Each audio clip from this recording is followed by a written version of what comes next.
A lot of first-time puppy owners don't know where to start with natural treats and chews. They don't know what's suitable for their puppy and what's going to cause problems for their puppy. So we created the Puppy Chew Pack with a selection of different treats and chews that are suitable from 8 weeks plus. I'm going to run through what we've got in here and explain a little bit more about the treats that we've selected. First up is a cow ear. So a cow ear is a low-fat, low-odour, reasonably long-lasting chew. An 8-week-old puppy will have a hard time making too much of a dent on it, but as your puppy gets used to chewing, these will last less and less time. Cow ears have got some flexibility to them, so they are absolutely brilliant for small puppy teeth. They're not so hard that they won't be able to get any satisfaction from chewing, but they're not so soft that they'll be gone in 2 minutes. Then we've got the beef tripe sticks. So for those of you that don't know what tripe is the stomach lining of a cow or a sheep. We use beef tripe. It's got a strange colour and texture to it. The reason for that is when the cow eats the grass, it stains the stomach lining green, which when dry tends to go this sort of browny green colour. They don't look particularly appealing, but apparently they taste really good. So beef tripe is low in fat, which is great for puppies because we don't want to give them anything high fat that might upset their tummies. These are crunchy rather than chewy, so your puppy will really enjoy getting their jaws around this treat. Next up is lamb muscle meat, which is one of our really popular, cost-effective treats for puppies and dogs. So this is quite a large piece of lamb muscle meat. Within your pack, you will find there are lots of different size pieces, so always start with the smallest one to see how your puppy gets on. So lamb muscle meat is literally what it is.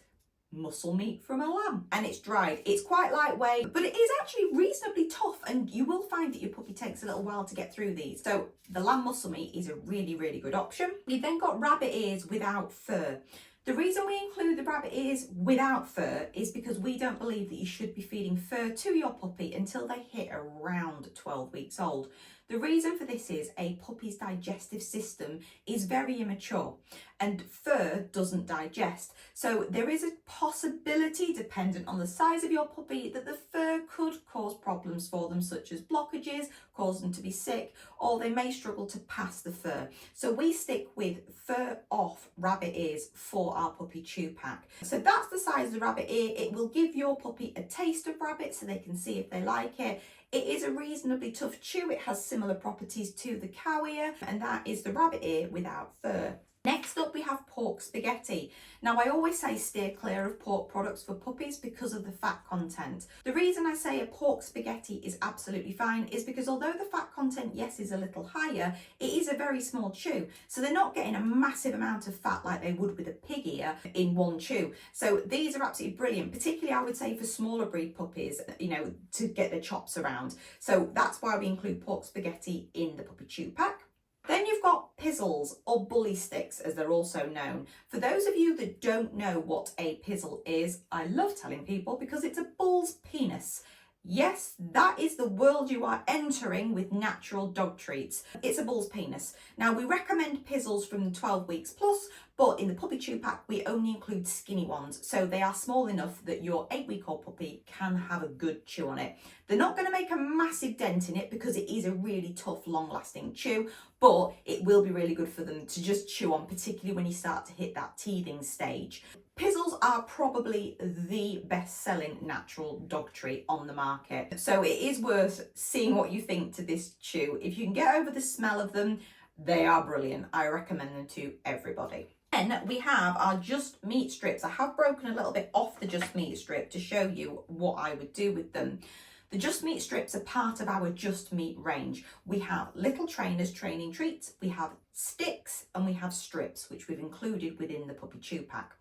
I would break up the strip into small pieces to give to your puppy to try. A full strip is going to be quite a lot for a puppy, so break it up and give them a try. If they like it, you then know that you can also use the Little Trainers and the sticks as well. Then we have our Little Trainers. Now, these aren't the Just Meat Little Trainers I've just talked about. These are our Little Trainers training treats. We do a fish and sweet potato and we do a bird and sweet potato version. The fish and sweet potato are just brilliant for recall, toilet training, using in snuffle mats. God, the list is absolutely endless. They're non-greasy, so they're brilliant to put in your pocket when you're going out for a walk, unlike some treats that can leave that sort of greasy texture, and you don't want that in your pockets. I use these even now for my dogs when we're on walks for recall and whatnot. So we include those. It's a 50-gram pack for you to try and see what you think. We then obviously do bigger packs of those if your puppy likes them. Finally, we do a sample of one of our flavours of puppy food. Our dry puppy food is extremely high in meat content. The minimum is 60%, the highest I believe is 70%. When you get a puppy from a breeder, quite often they will send them home with poorer quality kibble. The reason for this is the really big companies do breeder schemes and they will give breeders free food to send home with their puppies. It doesn't mean the food your puppy has come home on is going to be the best food for them. We always recommend having a look at the back of the packet and seeing what you think. That's the reason we include a sample to see if your puppy likes it. If you're raw feeding your puppy, you can still use the sample for training treats because the meat content is so high, it does align really nicely with a raw feeding diet. If you feel quite strongly that you don't want to feed kibble to your puppy, that's absolutely fine. You could give them away to someone who might be interested. So that is our puppy chew pack.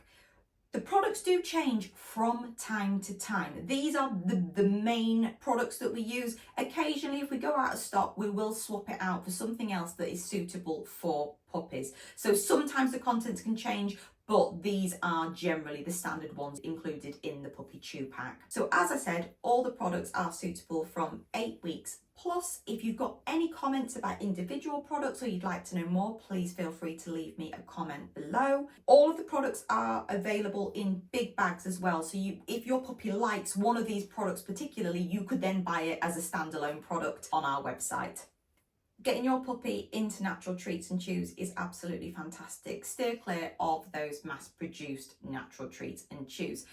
Cheaper companies like B&M Bargains, Home Bargains do natural chews. They're quite often anything but. If you look at the back of the packet, they quite often contain glycerin or salt. For true natural treats, there should be nothing added to them.